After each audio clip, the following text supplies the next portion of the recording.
Randy Frazier's post-conviction hearing has been met with a delay, the same delays which characterized his unlawful sex trial. The Pilgrim Baptist Church pastor appeared in the Court of Appeal today for that hearing, but the court was unable to proceed. Fern Carey tells us why. Pilgrim Baptist Church pastor Bishop Randy Frazier was hoping he'd be released on bail pending his appeal. However, he'll have to wait a bit longer to find out because the case was not able to proceed today. That's because the appeals panel refused to hear Frazier's bail application because his attorney, Jaron Margaret, had not submitted his skeleton arguments to the court, prompting the court to chide him for not being prepared.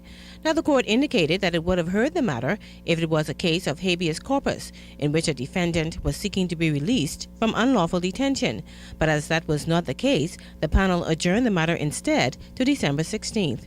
Outside court, Margaret explained to reporters why he had not filed the documents in time. The notice of appeal was filed on the 1st, which was Friday. It was Friday evening. Our office was informed that the appeal will be held this morning.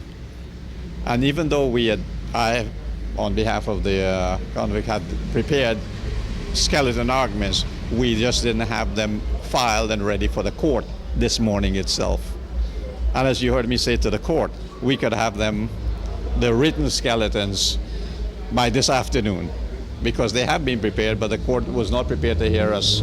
Margaret also outlined Frazier's main grounds of appeal. The magistrate erred in law and fact in arriving at the decision that she did, that the defendant, the accused man, the convicted man, was guilty. You must understand that in the magistrate's court, the magistrate is both the judge of the law and the facts. Our position is based on the evidence that was presented in the court. Margaret also intends to argue that Magistrate Carolina Bethel allowed inadmissible evidence during the trial, which had a prejudicial effect on Frazier's case. The 54-year-old Baptist bishop was convicted and sentenced to 3 years in prison last Tuesday after the magistrate found him guilty of abusing his position of trust and engaging in an unlawful sexual relationship with a 16-year-old girl he was counseling for several months. Margaret also gave this update on how Bishop Frazier has been faring since his imprisonment. He has been doing quite well in the circumstances, actually coming to terms with his imprisonment, the conviction, which of course he has instructed us and we ourselves have determined was not a just decision. Fern Carey, ZNS News. The gruesome and brutal murders of 15 women this year has gotten the attention of Progressive Liberal Party parliamentarians. Senator Hope Strawn says the rate of murders has left many Bahamians desensitized. Sometimes, the gruesome murders of several women in our country is cause for much concern. The senseless slaughter of unarmed, defenseless women demonstrates a brokenness in our country and in our society which should not be ignored. It is for this reason that the women in leadership roles in the Progressive Liberal Party find it necessary today to be the voice of the many women who in 2011 were victims of violent acts. Now, Progressive Liberal Party Shadow Minister of Social Services Melanie Griffin claims the government is not doing enough to address the issues of women and children, particularly when it comes to the Domestic Violence Protection Orders Act. I am not sure. In fact, I am certain that the present government has not given women and our challenges in society the attention we need at this moment in our country's development. This current spate of domestic violence against women and the chilling and gruesome murders of so many women speak volumes as to the neglect of women's issues nationally, and their deafening silence, the government's deafening silence, leaves much to be feared and desired. Now, the PLP is now partnering with a number of churches and civic organizations with the project Safe Bahamas. Minister of Labor and Social Development Loretta Butler Turner has responded. She says in a statement issued today that it is regrettable that any political party and its officers should seek to gain political points regarding the rate of crime or homicide of any sector of the society. She says crime against all of our citizens, men, women, or children, is unacceptable. She added that it is the government's responsibility to ensure the safety and well-being of all citizens and residents, saying that the recent enactment of the Compendium of Anti-Crime legislative amendments clearly demonstrate the government's unwavering commitment to dealing expeditiously and forcefully with criminals such as murderers, rapists, and pedophiles. Minister Butler Turner goes on to say it is curious to note the absence of the opposition leader and his colleagues, inclusive of Senator Hope Strachan and Member of Parliament Melanie Griffin, at the official launch of the Volunteer Bahamas Initiative, whose mandate is to address the myriad of social challenges facing our country through an holistic, transformative program involving all Bahamians. Minister Butler asked rhetorically, where were the concerned voices of opposition parliamentarians when the marital rape amendment was tabled? Why did the previous PLP administration not enact the Domestic Violence Act?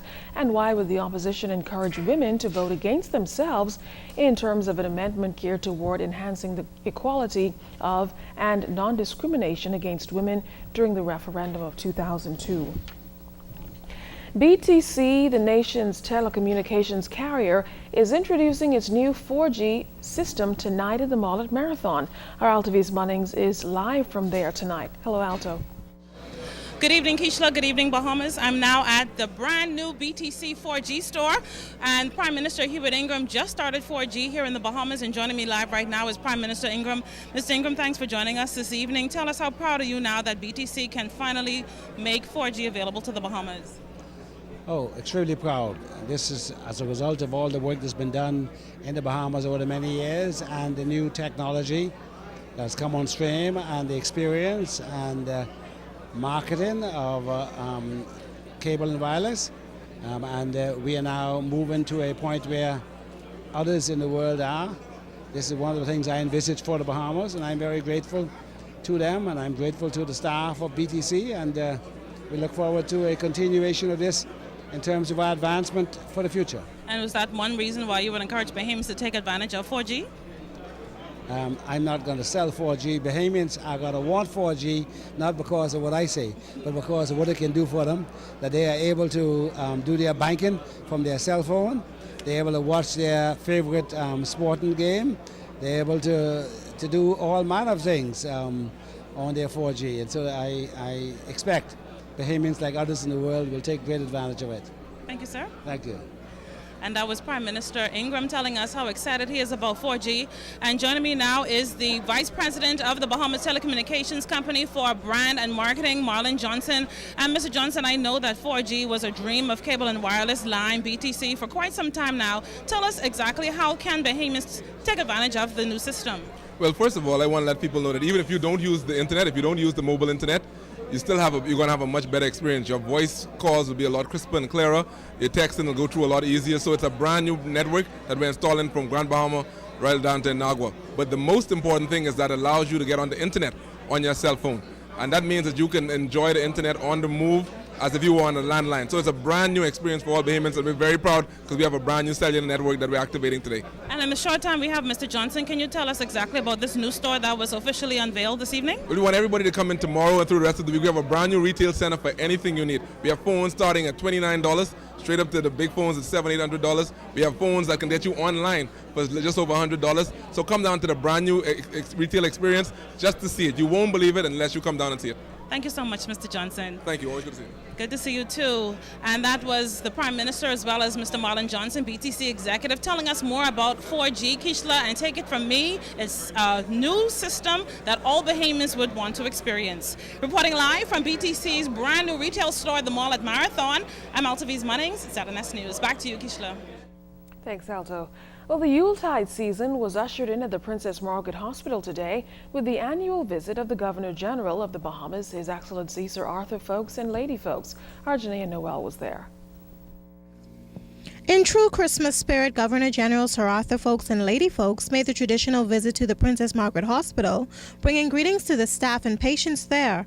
Despite increased visits to the emergency room, a dengue outbreak, and a major hurricane in August, Health Minister Dr. Hubert Minnis said that the hospital continues to strive. Every year, the Princess Margaret Hospital is there to meet the needs of the country in any given situation.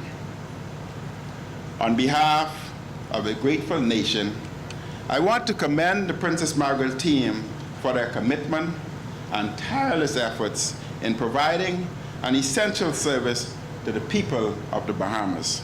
Sir Arthur also commended the staff for their great work and emphasized the importance of the family. However, in recent times, he said there has been a downfall.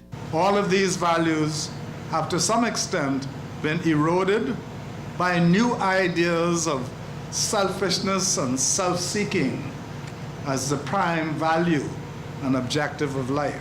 In keeping with its theme, caring is a matter of the heart, so Folks says that this season is a good time to focus on what is important. Christmas is a good time to reflect again on the value of the family and to resolve to take care of the family nest. The $55 million critical care block at the Princess Margaret Hospital is something health officials are also celebrating this Christmas as they anticipate its construction and opening to further improve its health services in the country.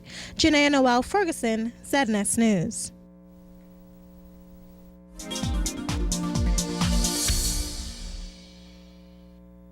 Welcome to tonight's edition of the Business Beat, sponsored by Royal Fidelity. Good evening, Bahamas. I'm Altaviz Munnings. Let's take a look at what's making business news today. Scotiabank preparing to open a brand new branch in the Carmichael area of New Providence next year. The $1 million venture will be unveiled next year fall with 10 new staff members. Making the announcement was Scotiabank's new managing director, Kevin Teslick, who held a luncheon today for the business media. Mr. Teslick comes to the Bahamas from a senior management position in Barbados. Popular accounting firm Ernst & Young still maintaining its place in the financial services industry. The Bahamas office serves the Cayman Islands and Bermuda. Country managing partner Hubert Chipman is pleased that during the recession, the firm has sustained growth in our number 2 industry. The Bahamas Telecommunications Company plans to unveil its new retail store at the mall at Marathon tonight. It's all a part of BTC's 2-year, $45 million investment into a brand new 4G mobile network that will transform cell phone communication in the Bahamas. Prime Minister Hubert Ingram is expected to deliver tonight's keynote address. From the international business scene, France and Germany would like heads of state to meet monthly to look at the economic governing of the Eurozone. That's according to French President Nicolas Sarkozy on Monday. Sarkozy and German Chancellor Angela Merkel were meeting in Paris, France, Monday to discuss ways to safeguard the euro by increasing economic and political convergence. And in regional business, Clear Harbor, a provider of customer care and business process outsourcing services, has increased its presence in the Eastern Caribbean nation of Grenada with an expansion of its existing business operations. The company's new 6,400 square foot, 180 workstation facility is now operational and serving existing clients while providing expansion for future growth. Remember, you can send us an email or join us on www.znsbahamas.com or become our friend on ZNS's official Facebook page. And that will end tonight's edition of the Business Beat, sponsored by Royal Fidelity. Thanks so much for watching. I'm Altaviz Munnings.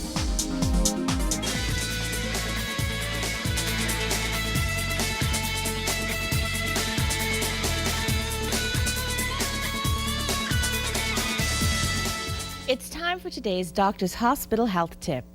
HIV is one of the biggest social, economic, and health challenges in the world. It is a global emergency, claiming more than 8,000 lives every day. In fact, 5 people die of AIDS every minute. HIV stands for Human Immunodeficiency Virus. This is the virus known to cause AIDS, or Acquired Immune Deficiency Syndrome. If someone is HIV positive, it means they have been infected with the virus. A person infected with HIV does not have AIDS until the virus seriously damages their immune system, making them vulnerable to a range of infections, some of which can lead to death. HIV is transmitted through body fluids, in particular blood, semen, vaginal secretions, and breast milk. There are now over 60 million people living with HIV and AIDS. Despite best efforts from governments, nonprofit organizations, and healthcare practitioners around the world, HIV and AIDS are still having huge global impact, and it remains one of the leading causes of death in the Bahamas. Be safe from HIV and do your part to protect yourself from HIV and AIDS. Know your status. If you don't have a doctor, contact the Doctors Hospital Lab at 302-4759 to schedule an anonymous HIV test during the month of December. Because good health starts with you.